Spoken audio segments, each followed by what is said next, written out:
முதலமைச்சர் செல்வி ஜெயலலிதாவின் சிறப்பு திட்டமான குறுவை தொகுப்பு திட்டத்தின் கீழ் இயந்திர உதவியுடன் நாற்று நடவு பணிகள் மேற்கொள்ளும் தஞ்சை விவசாயிகளுக்கு 100% மானிய உதவி வழங்கப்பட்டு வருகிறது.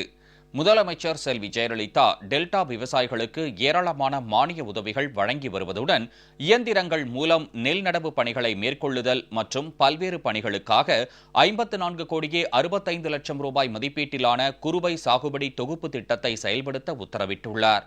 இயந்திரங்கள் மூலம் நடவு பணி மேற்கொள்ளும் விவசாயிகளுக்கு 100% மானியம் என ஏக்கர் ஒன்றுக்கு 4000 ரூபாய் மானியத் தொகையாக விவசாயிகளின் வங்கிக் கணக்கில் நேரடியாக செலுத்தப்படும். நடப்பு ஆண்டில் குறுவை பருவ நெல் சாகுபடி பரப்பை அதிகரிக்கவும் குறுவை நெல் சாகுபடி செய்ய ஆழ்குழாய் கிணறு மற்றும் கிணறு மூலம் நீர்ப்பாசனத்திற்கு தேவையான பைப்புகள் 100% மானிய விலையில் வேளாண் துறை மூலம் விவசாயிகளுக்கு வழங்கப்படுகின்றன. இந்த திட்டத்தின் மூலம் இயந்திர நடவுக்கும் மானியமாக ஏக்கருக்கு 4000 ரூபாய் விவசாயிகளின் வங்கிக் கணக்கில் செலுத்தப்பட்டு வருகிறது. தஞ்சையில் 3500 ஏக்கர் இயந்திர நடவு பணிகள் முடிக்கப்பட்டுள்ளன. இந்த திட்டம் தங்களுக்கு மிகுந்த பயன் தருவதாக விவசாயிகள் தெரிவித்துள்ளனர்.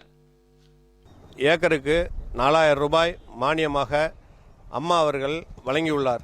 எந்திர நெல் நடவு நடுவதன் காரணத்தினால ஏக்கருக்கு 8லிருந்து 10 மூட்டை வரைக்கும் கூடுதல் மகசூல் கண்டிப்பாக கிடைக்கும். ஆகையினால இந்த திட்டத்தை வழங்கிய மாண்புமிகு முதல்வர் அம்மா அவர்களுக்கு மிகுந்த நன்றி. குறுவை தொகுப்பு திட்டம் இயந்திர நடவுக்கு எனக்கு ஏக்கருக்கு 4000 ரூபாய் என்று என் வங்கி கணக்கில் 48,000 ரூபாய் எனக்கு செலுத்தி விட்டார்கள். எனக்கு இதுக்கு எனக்கு எந்த வித செலவும் இல்லாமல் நான் எளிமையாக வயலை நட்டு முடித்தேன். இதை அறிவித்த மாண்புமிகு அம்மா அவர்களுக்கு என் கோடான கோடி நன்றியை தெரிவித்துக் கொள்கிறேன்.